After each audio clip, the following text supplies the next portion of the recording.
Al-Fatih Media. Warahmatullahi wabarakatuh.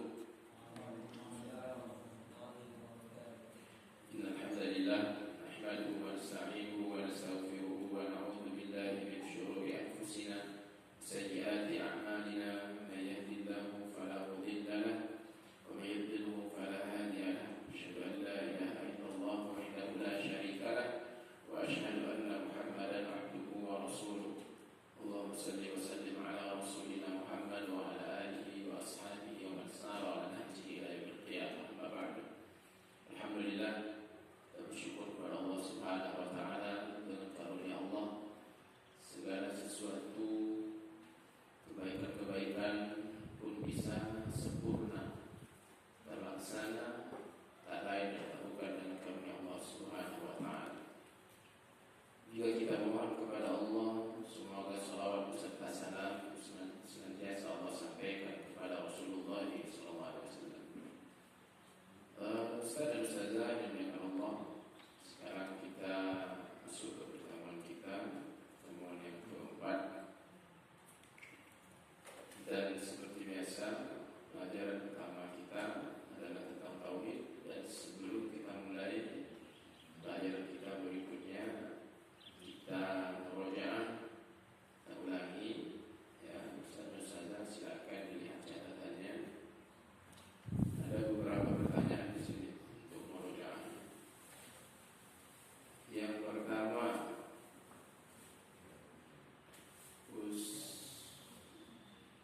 ustazah mana?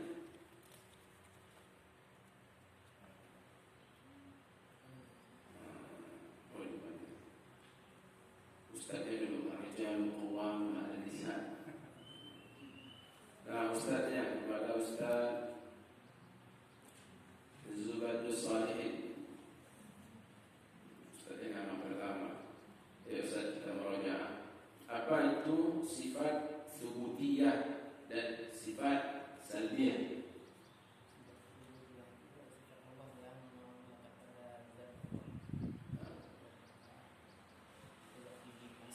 Salbiyah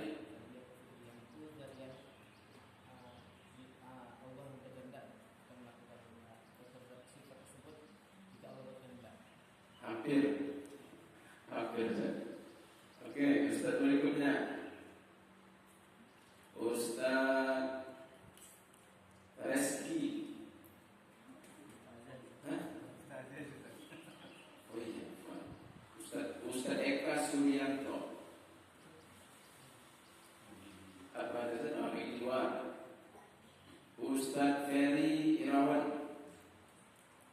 Ustaz, apa itu sifat subutiyah dan apa sifat salbiyah?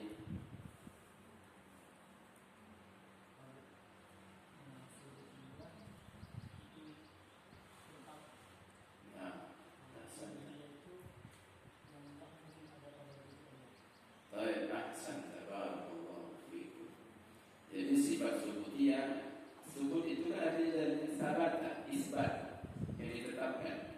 Sifat yang Allah tetapkan pada Allah Subhanahu wa taala. Jadi banyak sifat-sifat yang Allah letakkan pada Allah sendiri. Allah yang sebutkan itu. Innallaha huwa razzaqu dzul quwwatil matin. Banyak sekali. Sedangkan salbiyah yaitu sifat yang Allah nafikan dari Allah.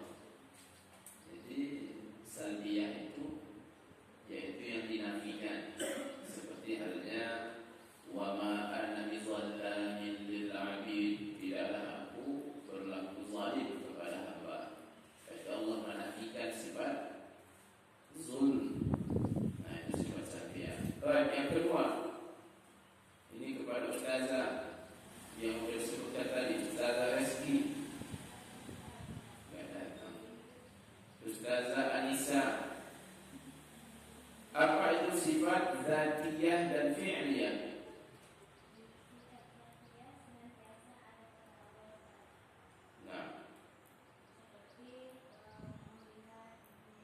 Nah, sifat fi'liyah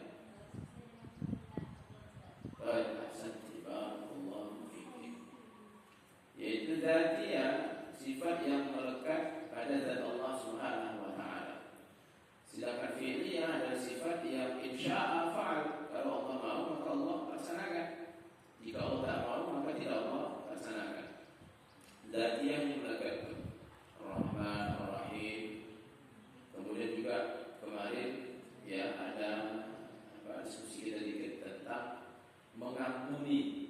Mengampuni itu fi'liyah atau dzatiyah? Fi'liyah. Kalau pengampun itu dzatiyah. Jadi Maha Pengasih, Maha Penyayang itu dzatiyah atau fi'liyah? Dzatiyah. Merahmati, menyayangi itu dari itu ke fi'liyah. Makanya ada yang Allah kehendaki supaya diampunkan. Ada orang-orang yang Allah kehendaki supaya diampuni. Ada yang tidak Allah kehendaki.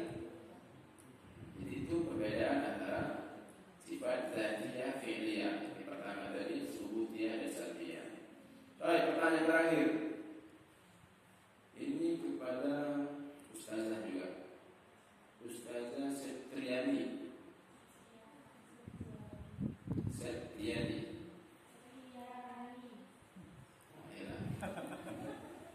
Ustazah Septriani, kita bertemu dengan sifat ketika Allah menceritakan wa makaru wa makarallah.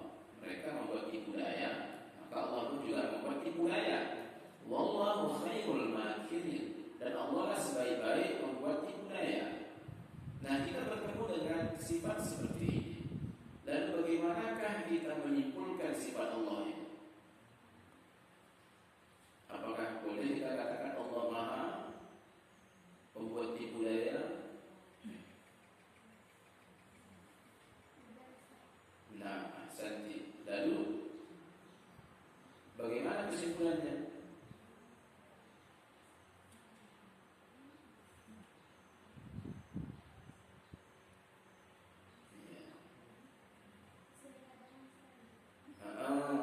Jadi, jadi begitu bertemu dengan sifat yang seperti ini, maka kita mengisbatkan Allah Maha jika berhadapan dengan tipu daya orang lain.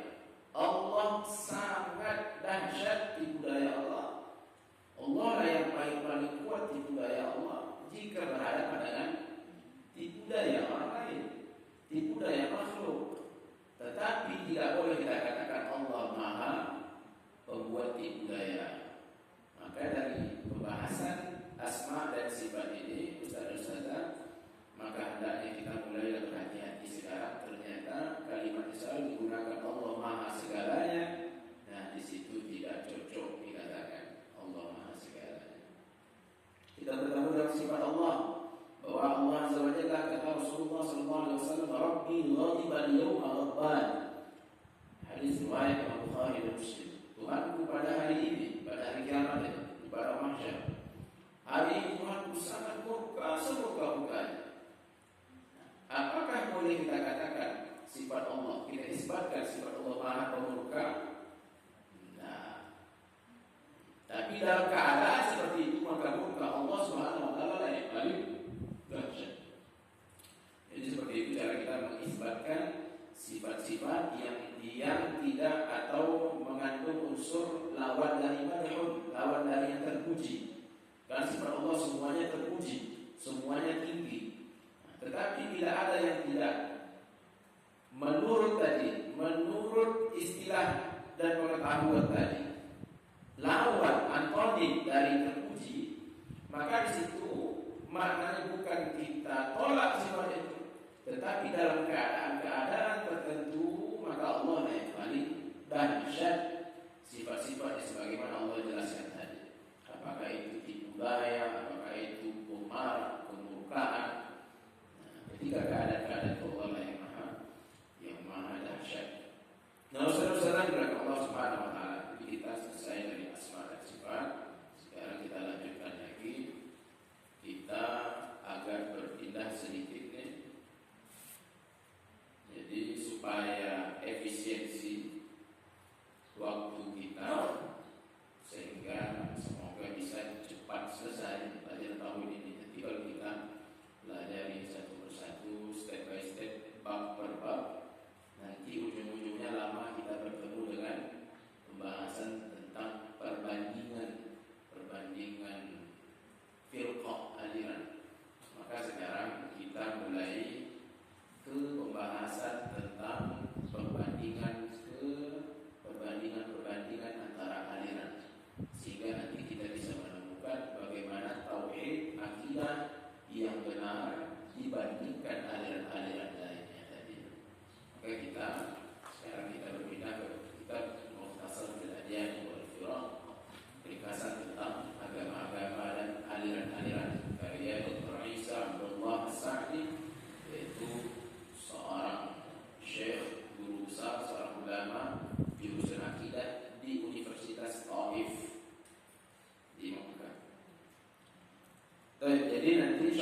tauhidnya ini tetap akan kita pelajari tentunya, tetapi dalam pola perbandingan sehingga kita dapat mencakup pembahasan yang kompleks, dapat kita mana yang terang, mana yang gelap.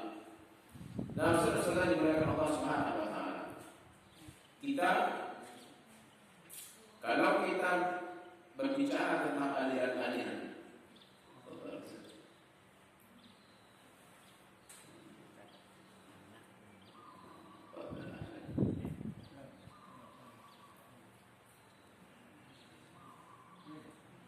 sekarang kita berbicara tentang aliran-aliran.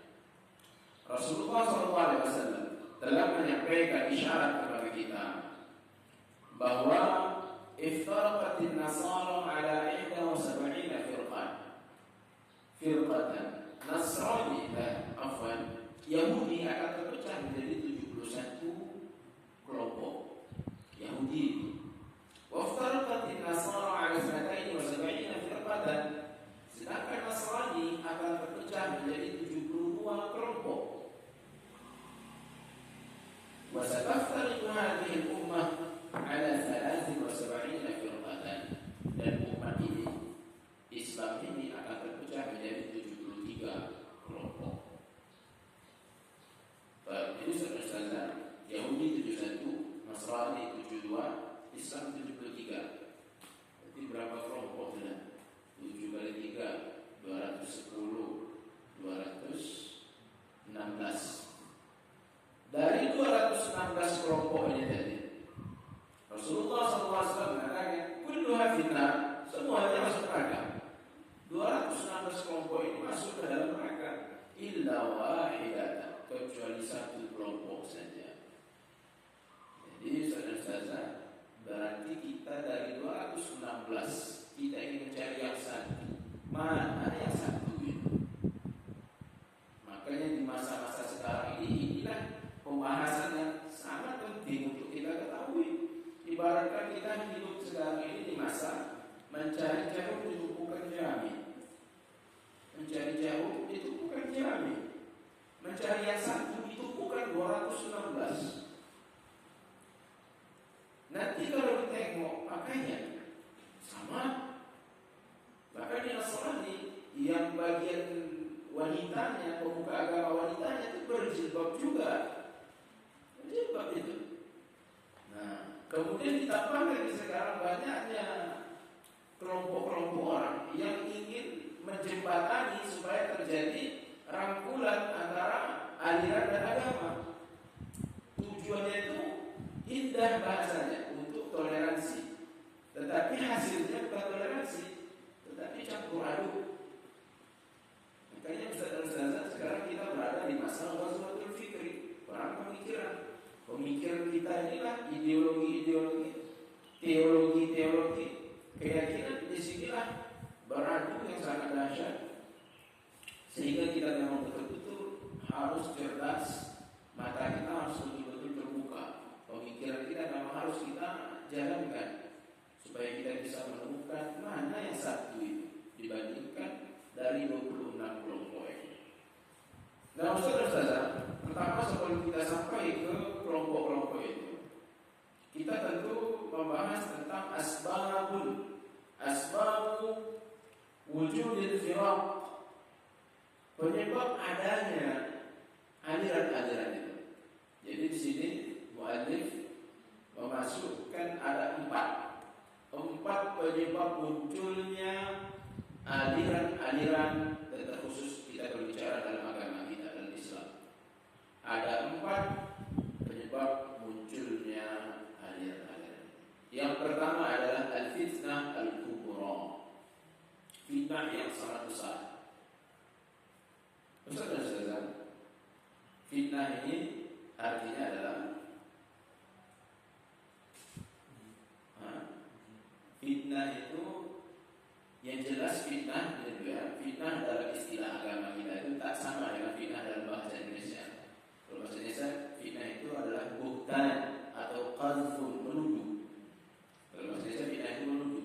Tapi kalau dalam perspektif agama kita, dalam Al-Quran kalau kita menemukan fitnah, dalam hadis kalau kita menemukan fitnah, juga dalam bahasa Arab bisa artinya adalah ujian, bisa artinya adalah syirik, bisa artinya huru hara. Namun inti dari fitnah ini adalah hal yang besar yang bisa merusak agama dan akhirat kita. Itu fitnah. Hal besar yang bisa merusak agama dan akhirat kita. Itulah fitnah. Jadi makanya banyak fitnah itu.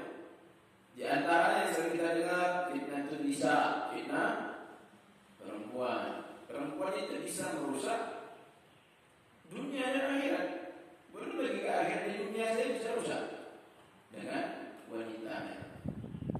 Itu dulu bagaimana banyak peristiwa-peristiwa. Di antaranya Rasulullah ceritakan peristiwa sebelum Islam, sebelum Rasulullah dulu. Ada seorang ahli ibadah yang bernama Juraij. Nah, itu kan bagaimana cara syaitan ingin merusak Juraij tadi, menghancurkan seorang yang terkenal abid, seorang ahli ibadah. Ternyata jalurnya adalah jalur wanita. Nah, wanita tadi. Nabi Yusuf alaihissalam juga demikian, diuji dengan jalur wanita. Dari salah satu ujian-ujiannya Nabi Yusuf alaihissalam dan lain-lain. Jadi sangat banyak. Apalagi di masa kita dan pada diri kita semua. Jadi perempuan termasuk fitnah. Artinya bisa merusak agama dan akhirat kita. Dunia, kekayaan, harta, anak juga fitnah. Allah SWT berfirman, innama amwalukum wa auladukum fitnah. Sesungguhnya harta kalian dan anak-anak kalian adalah fitnah. Kenapa? Karena harta dan anak-anak ternyata bisa juga merusak dunia dan akhirat kita. Allah SWT. Kemudian lagi ada fitnah Dajjal, ada fitnah kubur dan lain sebagainya. Jadi fitnah itu artinya hal yang besar yang bisa merusak dunia dan akhirat kita. Nah, penyebab munculnya aliran-aliran Islam yang pertama adalah fitnah kubro, adanya fitnah yang besar, yaitu huru hara yang terjadi.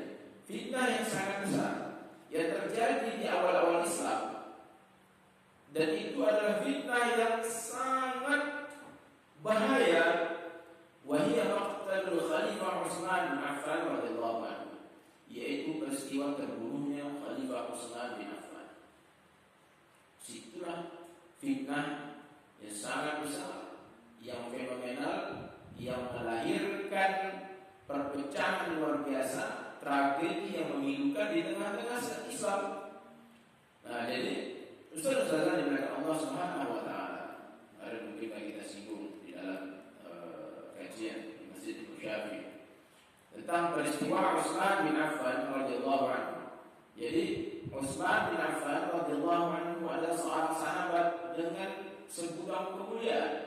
Beliau adalah termasuk as-sabiqun al-awwalun.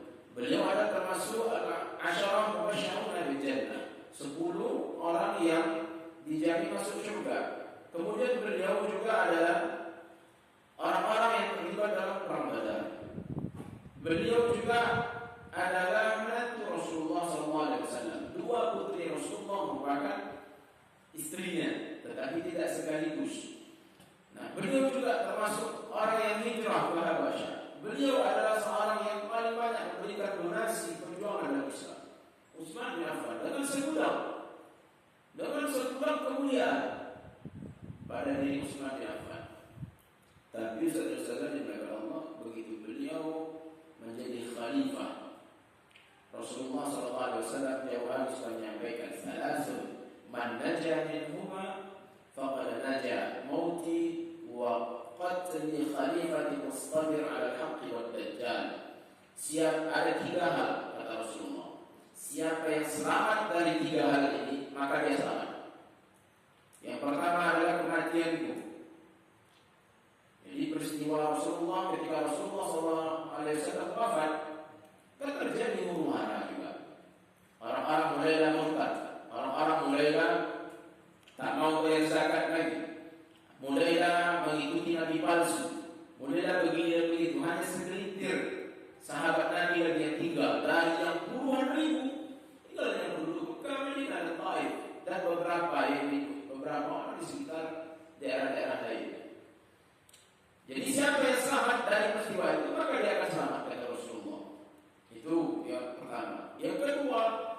wa qatl khalifati musfadir al-haq, yaitu peristiwa terbunuhnya khalifah yang sabar di atas kebenaran.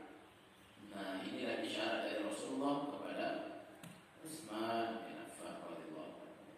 Jadi Utsman bin Affan radhiyallahu anhu ketika dulu itu Dajjal, ketika dulu Dajjal, siapa selamat dari Dajjal maka dia selamat. Tapi dari hadis ini Rasulullah memberikan isyarat bahwa khalifah yang sabar nantinya, dan hal ini adalah Utsman bin Affan, akan terbunuh. Jadi siapa yang selamat dari tiga hal ini? Salah satu dari peristiwa terbunuhnya Utsman bin Affan, maka dia akan selamat. Jadi Ustaz yang dimuliakan Allah Subhanahu wa taala, peristiwa Utsman bin Affan ini radhiyallahu anhu, terbunuhnya beliau radhiyallahu anhu, ini adalah pelajaran yang serius untuk kita semua. Begitulah kalau berkaitan tentang al-imarah, kepemimpinan, tentang siasat perpolitikan. Makanya Ustaz, dalam prinsip kita mengikuti jejak panduan pedoman salafus saleh, maka para ulama itu memang tak mau mereka terlibat dalam dunia politik, itu enggak mau. Bahkan para sahabat Nabi yang senior, Abu Bakar, Umar, Utsman, Abu Bakar, Umar, Abu Ubaidah bin Jarrah yang pertama kali yang terlibat dalam diskusi di Saqifah Bani Sa'idah ketika Rasulullah telah wafat. Dan terjadilah rundingan diskusi siapa pemimpin setelah Rasulullah, khalifah. Tiga orang sahabat mulia saling menolak ini. Dan mereka menolak itu bukan basa-basi. Karena kalau kita ditunjuk jadi ketua RT, kita menolak, tapi basa-basi itu. Bapak yang lainnya pada hati mau gitu kan. Jadi sahabat tiga mulia ini, tiga orang ini memang menolak dengan serius.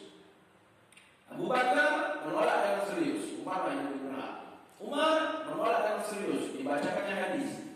Rasulullah pernah mengatakan bahwa di kulli ummatin amin, setiap umat ini punya orang terpercaya. Wa amin hadhihi ummah Abu Ubaidah bin Jarrah. Dan orang yang terpercaya dalam umat Islam ini adalah Abu Ubaidah bin Jarrah. Rasulullah yang mengatakan itu. Maka Abu Ubaidah adalah yang paling berhak menjadi khalifah. Atau Abu Ubaidah lagi menjawab lagi, bagaimana bisa aku menjadi orang di depan orang yang pernah mengimani kaum muslimin sedangkan Rasulullah masih hidup? Yaitu siapa itu saja? Orang yang pernah mengimani kaum muslimin sedangkan Rasulullah masih hidup, yaitu Abu Bakar Siddiq radhiyallahu anhu. Ketika Rasulullah dalam keadaan sakitnya, Abu Bakar sempat menjadi imam. Dan kaum muslimin bersepakat kepada Abu Bakar. Jadi para ulama dari golongan salafus saleh, termasuk tabi'in, termasuk sahabi, golongan sahabat, mereka semua menghindari dari masalah-masalah jabatan, kemudian nanti masalah perpolitikan. Karena dalam hal-hal di antara yang bisa kita lihat adalah dalam hal politik, Ustaz selalu ada yang tak jelas, hal yang samar, hal yang ditunggangi, hal yang diprovokasi, selalu ada. Maka disitulah sikap kita harus benar-benar mengikuti jejak salafus saleh. Kemarin ada daurah di Abu Darda. Jadi Syekh Ibrahim Ar-Ruhaili hafizahullah ta'ala, salah satu pembahasan dalam daurah tadi adalah tentang imarah, tentang sikap kepada pemimpin dalam dunia kepemimpinan. Ini menjadi pembahasan spesial oleh kalangan ulama. Kenapa? Karena ini adalah pembahasan yang sangat penting, yang dulu sudah ada peristiwa-peristiwa fenomena menjadi tragedi, menjadi sejarah dalam Islam, bahwa hal-hal yang berkaitan dengan pemimpin ini, dengan politik ini hal-hal yang cukup sensitif. Maka diperlukan kecerdasan kita dalam hal ini, terkhusus mengikuti petunjuk dari Rasulullah SAW. Nah, dulu terjadilah hal seperti itu kepada Utsman bin Affan, seorang sahabat dengan segudang kemuliaan. Ketika beliau menjadi khalifah, apa yang terjadi? Datanglah dari pinggir-pinggir daerah Islam mencurigai Utsman bin Affan sebagai nepotisme. Kalau sekarang yang lagi viral itu dinasti gitu ya kan, keluarga keluarganya. Utsman dicurigai sebagai nepotisme, lalu dikomporilah semuanya. Ingat saudara-saudara, di masa itu tidak ada Facebook, tidak ada YouTube, Instagram tidak ada, tetapi bisa terprovokasi kaum muslimin. Lalu bagaimana dengan keadaan sekarang? Maka lebih gampang lagi. Maka hati-hati saudara-saudara, riset dalam akidah salafus salih, akidah Ahlussunnah wal Jamaah, tidak boleh ada gerakan kepada pemimpin Islam. Tidak boleh ada gerakan, baik itu dalam bentuk demo, apalagi disebut dengan kudeta, gerakan makar, itu tidak ada. Siapa yang keluar sejengkal saja dia keluar bergerak dalam hal untuk melawan pemimpin, lalu dia mati di sana, maka maitatan jahiliyah, maka dia meninggal dalam keadaan meninggalnya orang jahiliyah. Jadi jangan sampai kita yang telah mengaji terprovokasi, oh ini amar ma'ruf nahi munkar, ini adalah kezaliman, ayo bergerak. Sampai sana bakar sampai takbir, Allahu Akbar. Tidak begitu. Nah, Utsman pernah terjadi seperti itu pada dirinya radhiyallahu anhu. Beliau diviralkan sebagai seorang yang nepotisme, mengangkat keluarganya sebagai orang-orang aparatur negaranya, menyusun kebijakan-kebijakan dalam kekhilafahan beliau ketika itu. Sehingga terjadilah pergerakan kaum muslimin dari pinggiran kota. Sedangkan penduduk Madinah itu sendiri, termasuk Aisyah radhiyallahu anha dan sahabat-sahabatnya senior, dalam musim haji. Jadi mereka sedang berada di Mekah haji. Jadi di Madinah tinggal Utsman dengan beberapa sahabat lagi yang masih tersisa di sekitar Utsman. Nah, orang-orang ini tadi itulah mereka datang ke Utsman, melakukan pergerakan, mereka kepung rumah Utsman. Setelah mereka kepung, sampai akhirnya singkatnya mereka pun akhirnya menebaskan pedang kepada Utsman radhiyallahu anhu, dan Utsman pun meninggal dunia dalam keadaan musibah. Jadi saudara-saudara yang Allah, di sini menjadi pelajaran untuk kita. Orang sekelas Utsman bin Affan radhiyallahu anhu dengan segudang kemuliaan pun diviralkan macam-macam. Dan bagaimana Utsman yang lainnya? Ini Utsman bin Affan radhiyallahu anhu seperti itu. Lalu bagaimana dengan Utsman yang lainnya yang ada di lingkungan kita? Nah, jadi terlebih lagi masa-masa kita, maka hal-hal ini pun menjadi lebih mengerikan. Bagaimana provokasi orang kepada yang berkaitan dengan pemerintahan. Jadi hati-hati kita, sikap kita berdasarkan dalil dari Rasulullah SAW, hadis-hadis. Bahkan seandainya kita dipukul, dicambuk belakang kita, bahkan harta kita diambil, berikan kepada mereka, kata Rasulullah. Seandainya ada pemimpin yang zalim seperti itu, berikan. Dan was'alu haqqakum ilallah, dan mintalah hak kalian kepada Allah Subhanahu wa taala. Lalu dalam riwayat lain, sabarlah kalian sampai kalian bertemu denganku di telaga nantinya. Jadi seperti itu, tak ada panduan dari Rasulullah untuk melakukan pergerakan menggulingkan pemerintah, tidak ada. Nah, ini terjadi di Kubro. Setelah terjadi peristiwa terbunuhnya Utsman bin Affan radhiyallahu anhu, terjadilah yang gejolak berikutnya. Aisyah radhiyallahu anha yang berada di Mekah langsung miris, langsung kaget mendengar seorang Utsman dibunuh di Madinah. Dan ini di musim haji. Langsung seluruh kaum muslimin yang berada di Mekah dan lain-lainnya tak pernah terbayangkan bahwa seorang Utsman bin Affan, sahabat yang sangat mulia, terbunuh, dan yang membunuhnya adalah muslim juga. Allahu Akbar.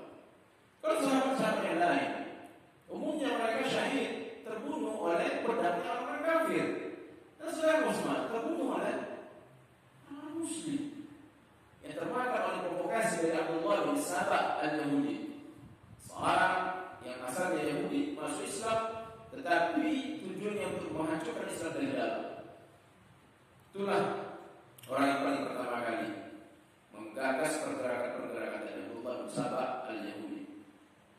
Nah, jadi setelah itu Aisyah radhiyallahu anha bersama kaum muslimin pergilah menuju setelah itu tadi mereka yang membunuh Utsman, mereka juga mencari penggantinya.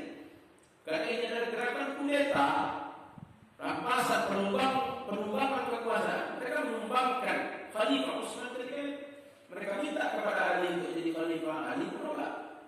Mereka minta ke sahabat yang lain, semuanya menolak. Lalu terakhir mereka datang ke Ali radhiyallahu anhu, Ali dengan segala pertimbangan pun memberanikan diri untuk mengambilnya. Jadi begitu penyebab awal mula kronologi Ali menjadi Khalifah. Nah, setelah itu datanglah Aisyah radhiyallahu anha berangkat bersama kaum muslimin dari Mekah ingin mendatangi Ali. Tujuannya adalah yang pertama ingin membayar Ali, yang kedua adalah untuk meminta kepada Ali untuk mengkisas para pembunuh Utsman tadi. Lalu ketika dalam perjalanan mau bertemu dengan Ali radhiyallahu anhu, datanglah Ali berpandangan lain bahwa ini mereka yang membunuh Utsman, mereka sangat banyak, berada di sekitar Ali semuanya. Kan mereka yang mengangkat, yang mengusulkan meminta supaya Ali menjadi khalifah tadi. Mereka itu juga yang membunuh Utsman tadi. Mereka sangat banyak, ribuan. Bahkan yang nantinya setelah didakwahi oleh Abdullah bin Abbas itu 24.000 orang-orang yang Khawarij tadi. Jadi orang sangat banyak itu berada di sekitar Ali. Maka satukan kekuatan kita, baru nanti kita laksanakan qisas pada para pembunuh Utsman bin Affan. Tetapi pada Allah Masya Allah terjadilah tragedi yang sangat memilukan dalam pertemuan Aisyah radhiyallahu anha dengan Ali tadi.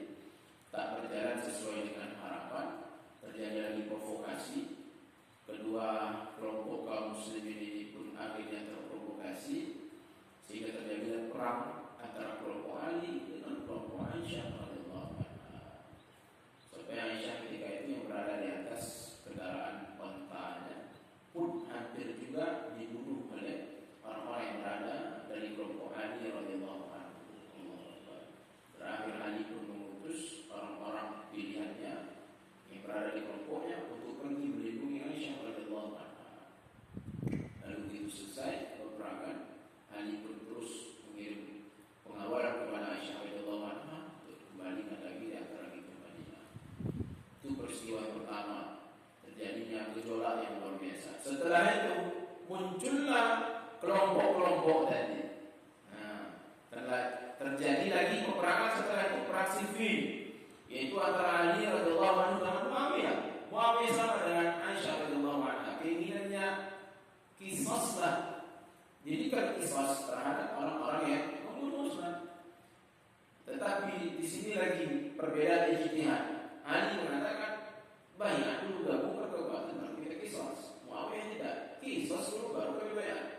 Lalu terjadi lagi pergesekan. Begitu mereka bertemu dua kelompok tadi, terjadi peperangan lagi. Kemudian dari peristiwa tadi terus terakhir nih perang saudara yang terjadi dan perang Nahrawan, perang melawan Al-Khawarij. Nah, jadi dalam peristiwa dari Ali radhiyallahu anhu dengan Muawiyah tadi, dari situ mulailah terjadi muncul aliran pertama dalam Islam, yaitu Khawarij. Aliran pertama kali, firqah yang pertama keluar dari Islam adalah Khawarij, yaitu ketika Ali bin Abi Thalib dan Muawiyah mereka sepakat untuk melakukan negosiasi, konsolidasi supaya ada titik temu, sehingga Ali bin Abi Thalib mengutus sahabat yang mulia yaitu Abu Musa al-Asy'ari. Kemudian Muawiyah mengutus sahabat yang mulia juga, Sa'ad bin Abi Waqqas. Jadi dikirimlah dua orang sahabat ini, tapi Amr bin As. Jadi Muawiyah mengutus Amr bin As. Kemudian dari Ali, Abu Musa al-Asy'ari. Mereka berdua mengadakan konsolidasi. Lalu orang Khawarij melawan ini, tidak setuju. Kenapa? Karena Allah berfirman, wa in qa'ifatani minkum iqtatalu fa aslihu bainahuma. Jika ada dua kelompok di antara kalian saling membunuh-bunuhan, saling berperang, maka perbaikan di antara mereka berdua. Fa in fa'at fa aslihu bainahuma bil 'adli wa aqsitu. Innallaha yuhibbul muqsitin. Fa in baghat ihdahuma 'ala al-ukhra faqatilu allati tabghi hatta tafi'a ila amrillah. Jika salah satu dari kelompok tadi itu mereka tetap keras melawan terhadap yang lain, maka perangi mereka sampai mereka kembali ke dalam Allah Subhanahu wa taala. Jadi ini keinginan Khawarij. Perang saja langsung, kalau saya konsolidasi perang langsung. Nah inilah saudara-saudara dari Allah Subhanahu wa taala. Bibit-bibit Khawarij di sini adalah sebagaimana yang Ali katakan, ikhwanuna baghaw alaina. Mereka adalah saudara kita tapi keras, radikal, ekstrem terhadap kita. Jadi bibit-bibit Khawarij itu adalah selalu memiliki spirit untuk melawan. Nah itu kalau ada seperti itu jadi. Dan alhamdulillah sekarang keadaan dengan banyaknya kajian-kajian sunnah, alhamdulillah sudah mulai banyak tercerahkan. Kalau dulu mahasiswa itu dikit-dikit gerak, lawan, semuanya lawan. Ini itu dilawan semuanya. Sekarang sudah mulai berkurang, sudah mulai banyak orang yang melihat bagaimana petunjuk Islam sebenarnya. Nah jadi saya bilang Allah Subhanahu wa taala dari peristiwa fitnah yang terjadi pasca terbunuhnya Utsman radhiyallahu anhu, lahirlah aliran yang pertama, aliran Khawarij. Lalu aliran Khawarij ini nantinya berkembang. Awalnya dulu ada gerakan politik. Jadi dari politik itu melahirkan aliran ini, saudara-saudara. Jadi kita harus betul-betul hati-hati. Ternyata dari politik itu bisa melahirkan aliran. Nah, jadi kadang kita agak sulit untuk menyampaikan. Takutnya banyak yang salah paham. Coba kita pelajari ya ini sebagai untuk kita meneliti, coba meneliti. Ketika pemilihan presiden kemarin, pemilihan presiden yang telah berlalu, itu kan banyak. Bahkan kita pun yang telah mengkaji pun terlibat. Inilah yang Islami. Inilah yang membawa Islam ini. Sehingga kemana-mana itu seolah-olah nanti kalau tak pilih ini tak Islam. Tengok begitu berlalu masa pemilu, apa yang terjadi sekarang? Yang dikatakan Islam itu akhirnya rapat ke sana, rapat ke sini. Dan ketika orang-orang yang kita katakan Islami tadi, coba kita lihat, apakah telah lahir undang-undang pembatasan antara laki-laki dengan perempuan? Apakah lahir undang-undang perempuan untuk menggunakan jilbab dalam? Apakah lahir undang-undang sanksi tentang orang yang pacaran zina? Apakah lahir undang-undang tentang perjudian? Apakah lahir undang-undang tentang aliran sesat? Ternyata tidak ada itu semua. Coba kita analisa perlu-perlunya, saudara-saudara. Ternyata itu tak lahir semua. Artinya selama ini adalah gerakan politik semuanya. Lalu kita terprovokasi oleh penampilan-penampilan. Ternyata Rasulullah SAW jauh-jauh hari itu sudah mengingatkan tentang bagaimana perpolitikan itu. Dan peristiwa-peristiwa terjadi di masa sahabat ini harus memang betul-betul membuat mata kita terbuka bahwa di sini ada masalah-masalah yang gampang sekali menunggangi kaum muslimin. Itulah masalah politik. Maka prinsip kita sebagaimana Rasulullah SAW sampaikan, salasul man naja minha faqad naja. Siapa yang selamat dari hal ini maka dia selamat. Maka saudara-saudara dari Allah Subhanahu wa taala, kita harus betul-betul berhati-hati karena tentang masalah perpolitikan, masalah kepemimpinan ada fitnah di sana. Ada ujian di sana. Ada huru-hara yang bisa lahir di sana. Maka kita harus hati-hati. Nanti itu pun bisa menjadi firqah dan mewujudkan melahirkan keyakinan-keyakinan berikutnya. Persis seperti Khawarij dan berikutnya nanti lahir dari Syiah. Yang awalnya adalah gerakan politik. Khawarij adalah orang yang tidak mengakui Ali. Juga mereka melawan Muawiyah. Itulah Khawarij. Mereka memutus baiat dari Ali radhiyallahu anhu. Lalu datang lagi Syiah. Mereka adalah orang-orang yang berada di bawah baiat, mengikuti Ali radhiyallahu anhu, mengakui Ali sebagai khalifah. Tetapi setelah itu lahir keyakinan-keyakinan. Khawarij nanti insyaallah kita akan sampai. Khawarij keyakinannya begini, pelaku dosa besar, masuk neraka, kekal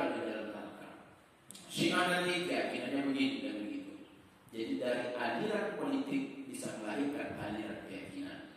Maka inilah nomor satu diletakkan oleh para ulama penyebab munculnya aliran dalam Islam, yaitu al-fitnah al-kubra, huru hara, fitnah yang sangat besar, dan ternyata dimulai dari huru hara perpolitikan di masa Islam.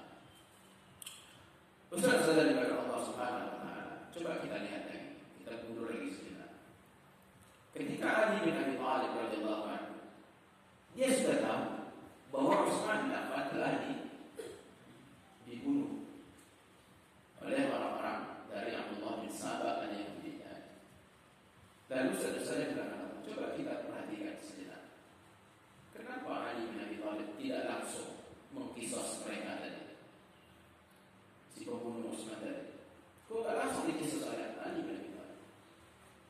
Ternyata di situ ada ijtihad, ada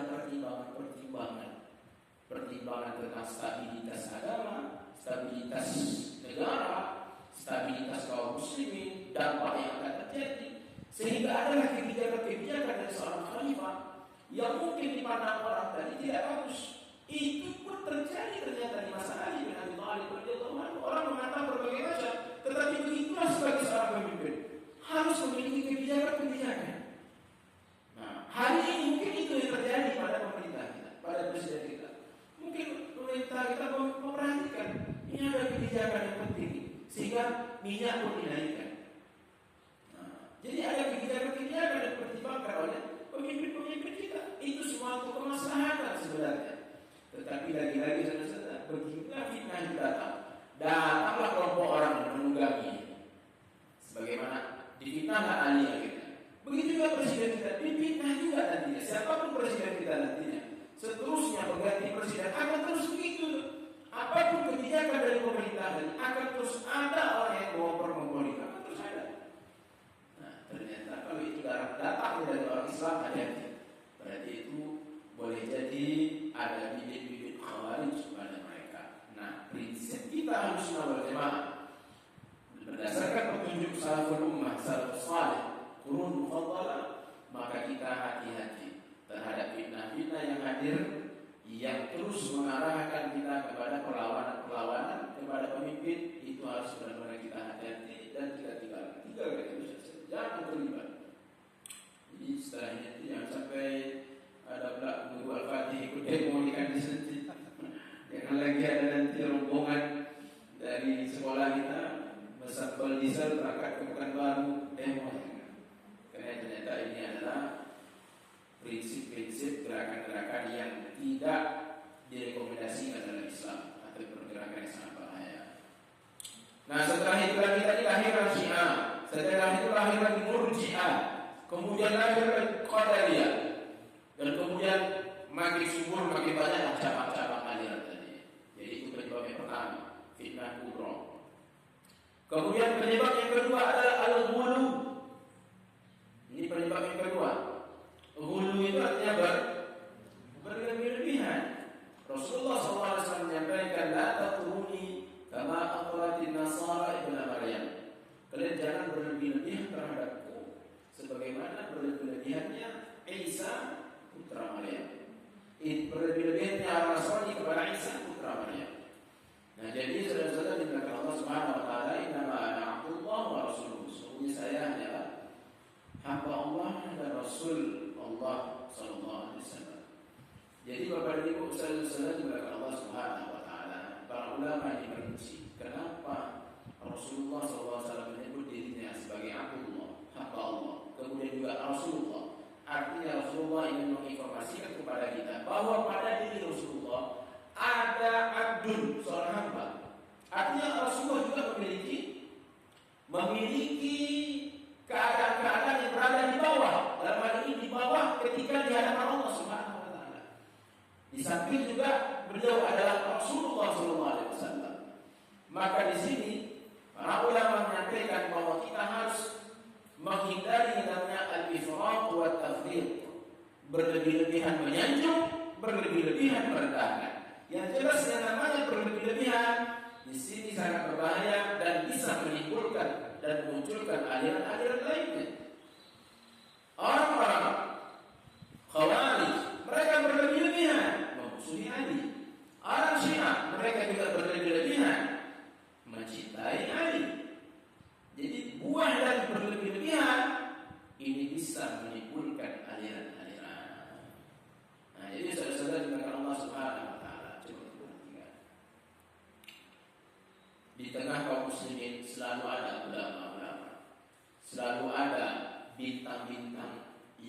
kami yang menerangi langit kaum muslimin.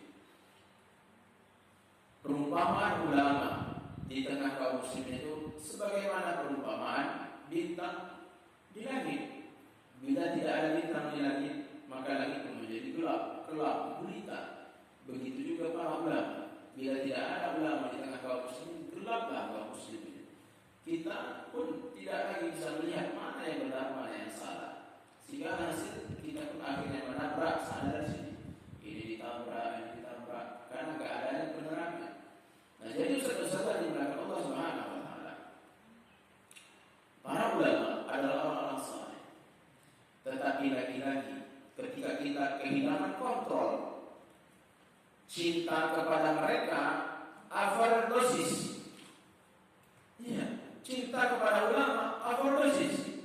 Sehingga terjadi adalah mulailah ketika bertemu dengan ulama yang memang betul-betul ulama pada awalnya, yang membawa Islam, yang mendakwahkan kepada kita yang hak dan yang batil, lalu karena telah dikenal sebagai ulama, lalu overdosis cintanya dulu terjadi, maka mulailah kuburannya pun dibangun tinggi setinggi pinggang, lalu dibangunkan lagi pondoknya, diatapkan lagi, lalu dibuatkan gerbang, lalu dibuatkan lagi peringatan kematiannya, kemudian perayaan, kemudian dibuatkanlah haul dan lain sebagainya.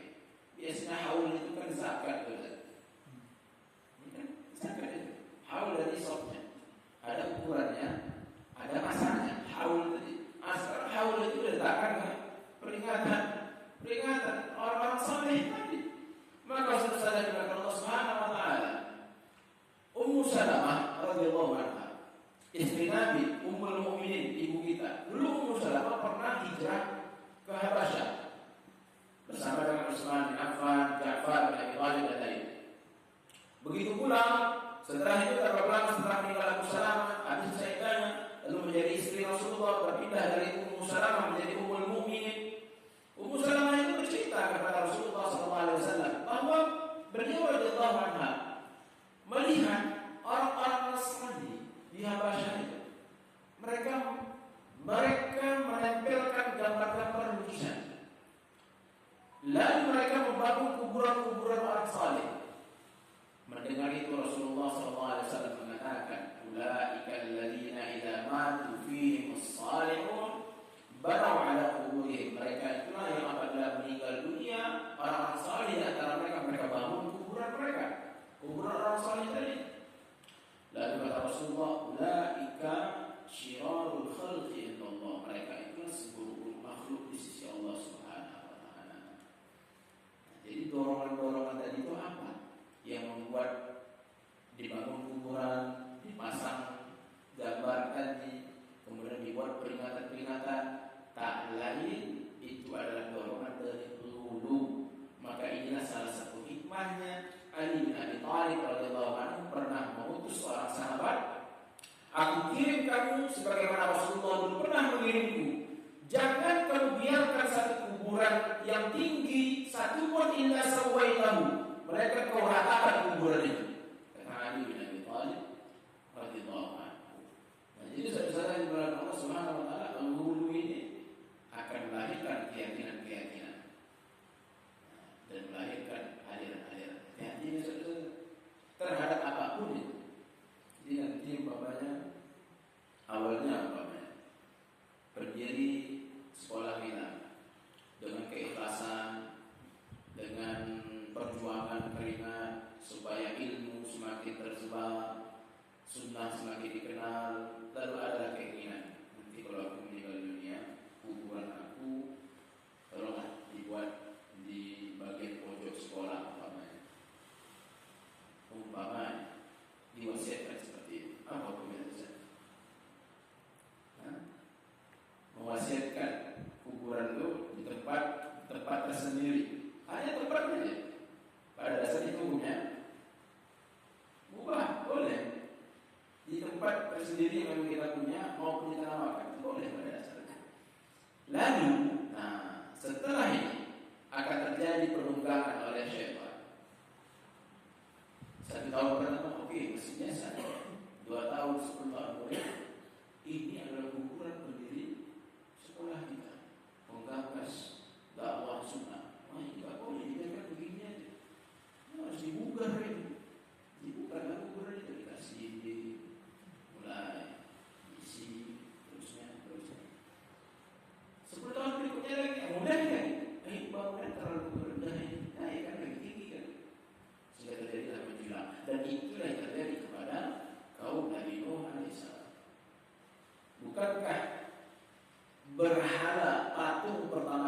sejarah dunia ini terjadi pada masa Nabi Nuh alaihissalam. Rela tahan iblis itu, sabar iblis itu menunggu. Begitu meninggal orang-orang soleh tadi, datanglah iblis menjelma sebagai manusia, dinasihatinya. Kalian tahu kan siapa orang-orang soleh itu? Tahu, mereka adalah orang soleh. Jangan kalian sampai lupa kepada orang soleh. Terus bagaimana? Buatlah lukisan supaya kalian ingat sama mereka. Akhirnya dibuatlah lukisan. Ini lukis itu sudah ada dari dulu, dilukis orang-orang soleh, ditempel di rumah. Habis generasi tadi datang generasi berikutnya. Ini di masa Nabi Nuh itu kalau umur manusia 1000 tahunan. Sabar itu iblis. Datang generasi berikutnya. Tahu kan kalian foto siapa yang ada di rumah kalian? Tahu? Betul, orang-orang soleh. Jangan pernah kalian lupakan. Jangan pernah kalian lupakan kebaikan mereka. Sebaiknya membuatkan patung dalam bentuk untuk memperingati, untuk mengingat orang-orang soleh. Maka manusia berbeda buat patung. Dibuat patung 1000 tahun berlalu, kata Rasulullah, sampai ketika ilmu telah Allah angkatkan, hilang ilmu tadi, tidak ada kajian-kajian tadi.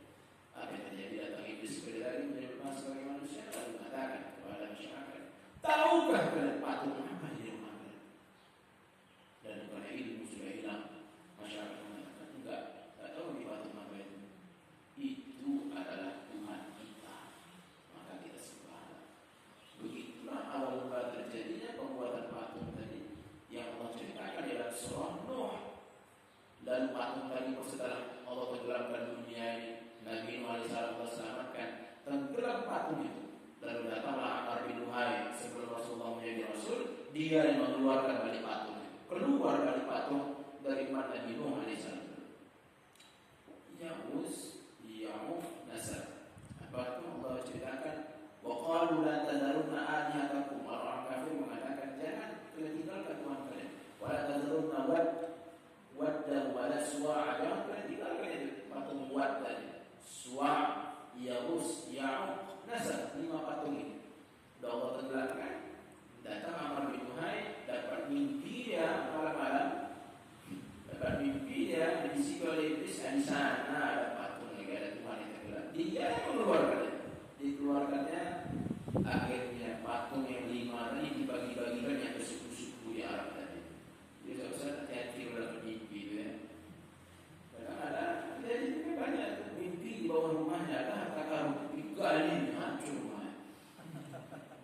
Jadi kadang mimpi itu memang salah satu peninggalan kenabian. Ada kenabian itu salah satu dalam mimpi, tapi mimpi yang saleh dari orang yang saleh. Karena subuh di mana? Jam 7. Karena lewat aja salat subuh. Berharap mimpi saleh. Allah Akbar. Tadi yang kedua, penyebab lahirnya aliran adalah hulu. Maka saja setelah kita belajar kita harus benar-benar memahami tidak ada yang namanya hulu dalam Islam. Tidak ada. Kalau ada yang mengatakan, saya pernah umroh, tidak pernah haji, kuburan Rasulullah tinggi bangunannya. Bagaimana bisa? Tinggi bangunannya. Kuburan Rasulullah berada dalam Masjid Nabawi berada gitu. Maka kita harus ingat, dan kita harus paham bahwa kuburan Rasulullah itu dalam masjid atau tidak? Kuburan Rasulullah bukan dalam Masjid Nabawi, tapi kuburan Rasulullah berada di dalam rumah. Karena Rasulullah meninggal dunia. Ketika wafat, para sahabat diskusi di mana kita kuburkan, kita kebumikan Rasulullah. Dan Abu Bakar Siddiq mengatakan, tidaklah ada satu nabi pun ketika meninggal dunia melahirkan di situlah dia dimakamkan. Maka Abu Bakar Siddiq bersama para sahabat mengatakan Rasulullah di kamar di rumah Rasulullah SAW. Setelah itu datang lagi Abu Bakar Siddiq juga di sini dikuburkan. Setelah itu Umar bin Khattab, Aisyah radhiyallahu anha, dia sudah berharap bahwa dia yang ketiga yang akan nanti dikuburkan di samping Rasulullah SAW. Tetapi ternyata Umar telah mendahului Aisyah radhiyallahu anha. Semenjak itu kata Aisyah, rumah tadi mulailah biasa Aisyah radhiyallahu anha biasa di rumah sebagaimana di rumah biasa. Setelah adanya Umar bin Khattab di dalam rumah tadi mulailah Aisyah menjaga pakaian. Jadi saudara Rasulullah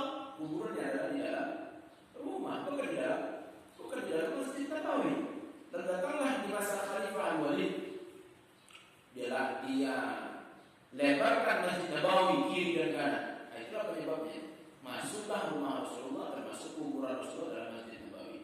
Para ulama sudah mengkritik dan menyampaikan, mendakwahi jangan sampai dilebarkan ke sebelah sini, ke sebelah sana saja supaya tak masuk kuburan Rasulullah.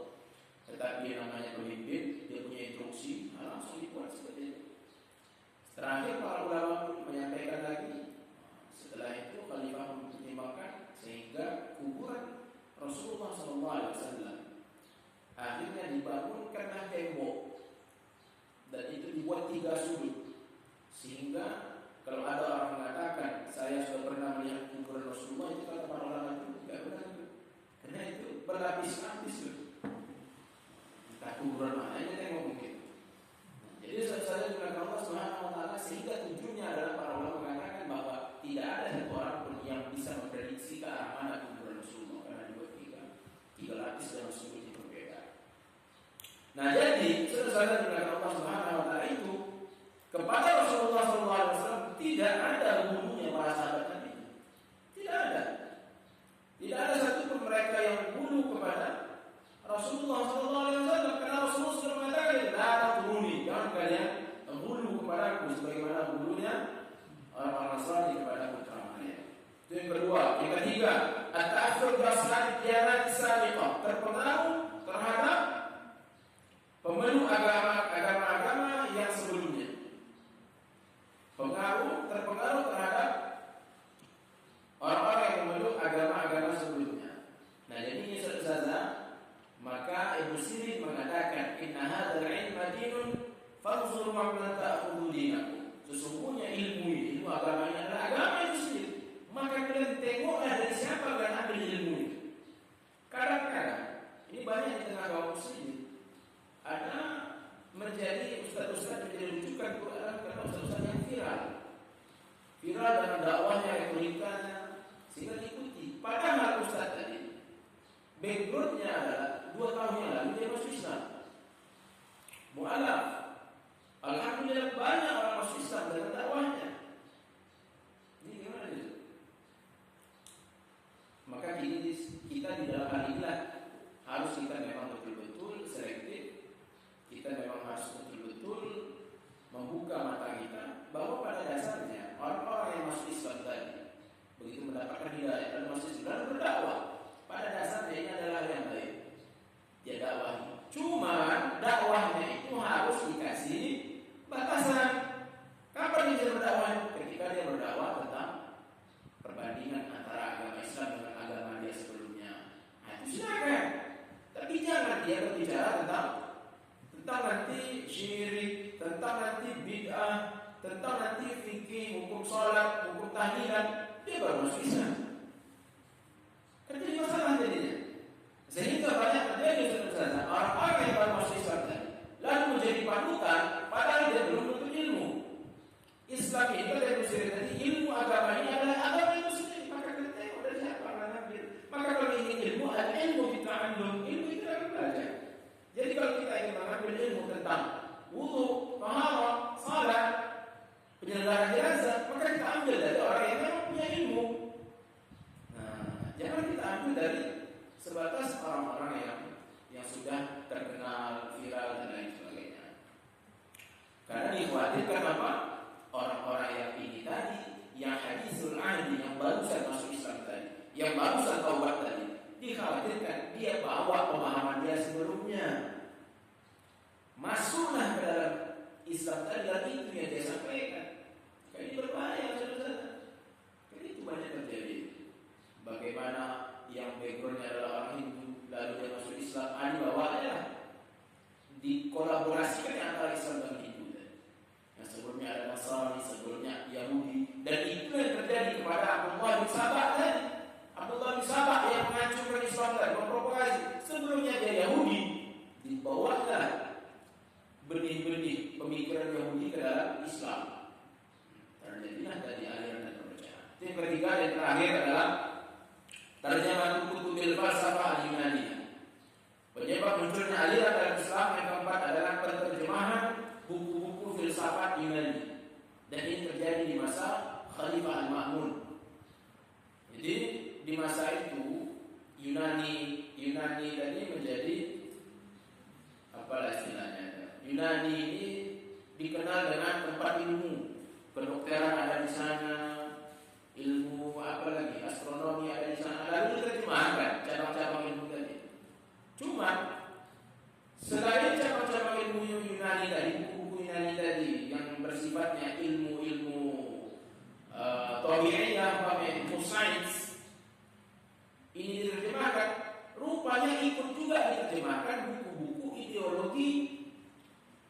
kemudian teologinya apa Yunani, ilmu-ilmu ketuhanan yang orang Yunani tadi, yang itu tak lain adalah kitab buku-buku filsafat.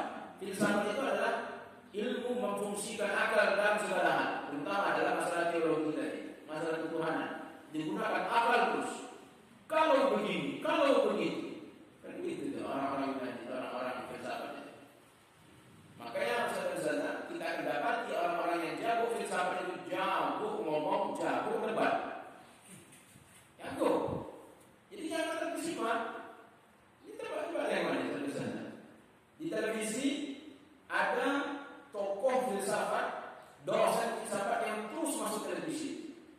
Orang-orang karena politik tadi lagi, situ lagi, gara-gara politik tadi, ikut-ikutan mencintai, mengikuti, gayanya semua yang diikuti. Orang filsafat jago ngomong, semua orang yang berdebat sampai kalah. Ikan mereka jago, mereka kalau menggunakan logika. Sampai ketika orang ini mengatakan Al-Quran, bukan Al-Quran, pandai dia dikatakan kitab suci adalah fiksi. Banyak orang Islam ikutan lah. Iya ya, banyak yang fiksi dalam Al-Quran itu. Si filsafat ini, orang filsafat mengatakan kitab suci adalah fiksi. Lalu datang orang Islam, iya Al-Quran itu banyak fiksinya. Banyak akhirnya kita pula yang lebih hebat dari dia.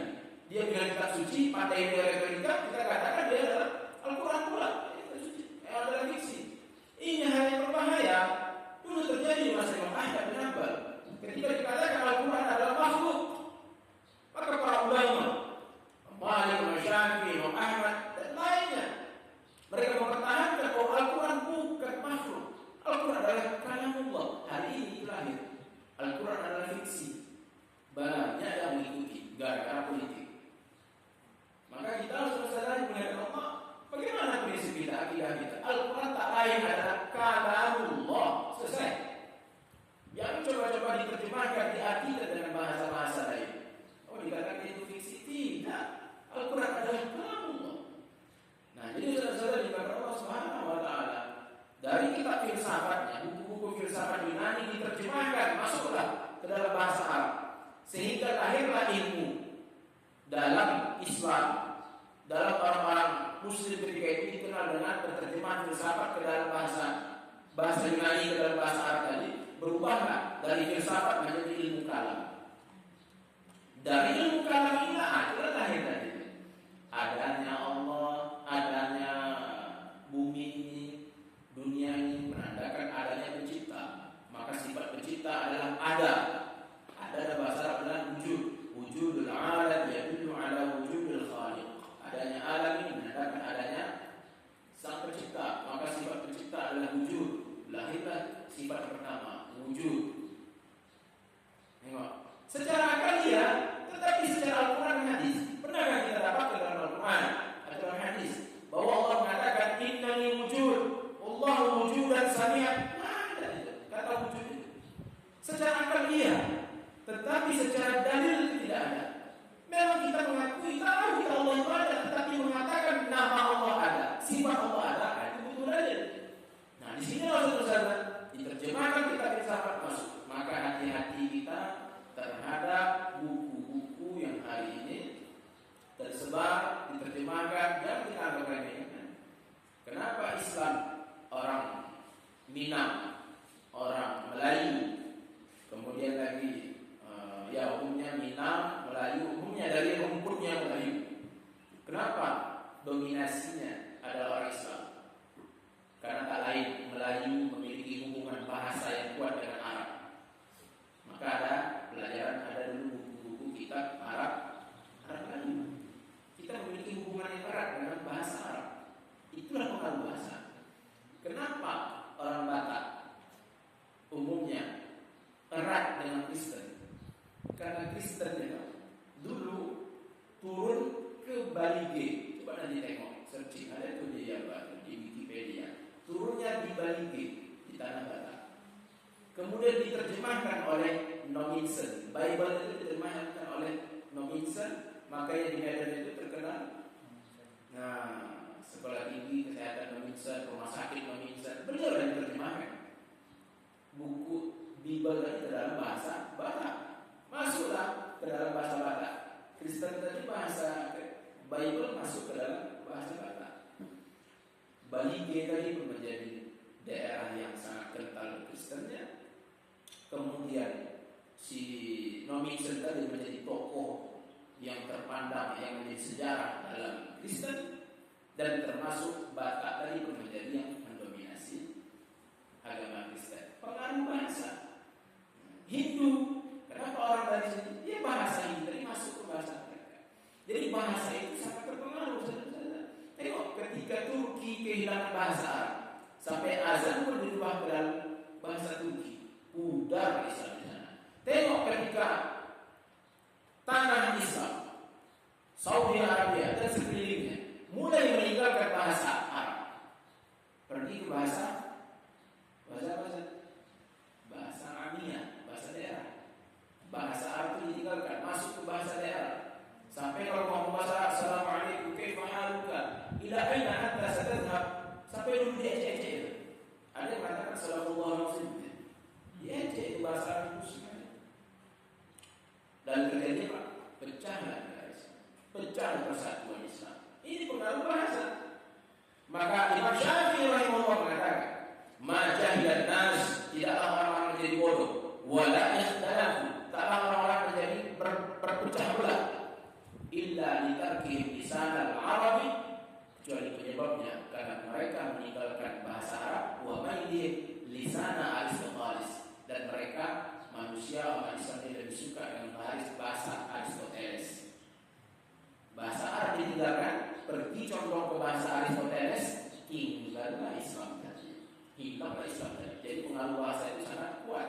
Maka saudara-saudara coba tengok hari ini orang-orang yang sangat kokoh terhadap Al-Quran dan Sunnah, tak lain orang-orang yang terus belajar bahasa Arab, orang yang belajar tahsin, belajar bahasa Arab, sehingga pondok pesantren menjadi ciri khasnya pondok pesantren yang terus menggali Al-Quran dan Sunnah. Tak lain lagi pondok pesantren keunggulannya adalah bahasa Arab. Bahasa Arab paling utama tentu hadis, yang kedua hadis, yang ketiga bahasa Arab, menjadi prioritas bahasa Arab terus. Jadi itu pengaruh bahasa. Jadi kita harus ingat, ketika kitab-kitab filsafat diterjemahkan masuk ke dalam kawasan kaum muslimin, lahirlah aliran-aliran.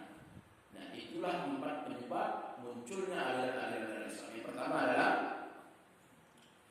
fitnah kubro, yang kedua gulu, yang ketiga pengaruh terhadap orang-orang atau agama sebelumnya, yang keempat penerjemahan kitab-kitab filsafat. 4 inilah yang akan menumbuhkan aliran-aliran Islam. Insyaallah di pertemuan yang akan datang kita akan sampai ke aliran-alirannya dan perbandingannya dengan prinsip dan akidah Ahlus Sunnah wal Jamaah sesuai tuntunan salaf